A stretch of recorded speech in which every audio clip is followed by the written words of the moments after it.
Linawin muna natin ang isang mahalagang bagay. Kahit mag-asawa kayo, mag-live-in kayo, mag-jowa kayo, may karapatan pa rin tumanggi ang bawat isa.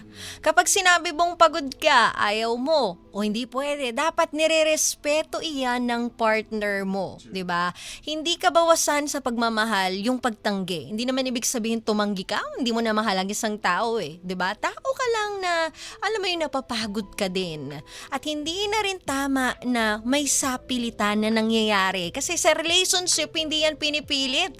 Isipin mo na lang, mas masarap pa rin na parehas kayong nag-e-enjoy, parehas kayong agree sa mga bagay na ginagawa ninyo. Hindi yung isa lang yung may gusto, yung isa ayaw pero pinipilit.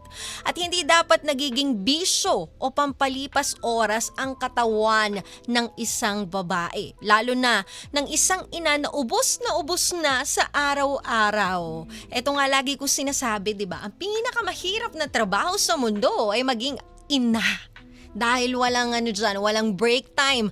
Especially wala kang sahod. Pero binibigay mo ang 100% na hanggat makakaya mong higitan, gagawin at gagawin mo para sa anak mo at para sa pamilya mo.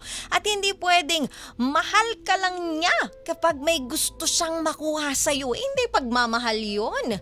'Di ba? Hindi yun totoong pagmamahal. Sabihin mo sa kanya ng malinaw, kausapin mo itong asawa mo, pero sa tamang timing. Kasi lahat ng bagay naman, tina-timing yan. Hindi yan pwede na dahil naisipan mong sabihin ngayon, dahil bugso ng damdamin mo, sasabihin mo agad.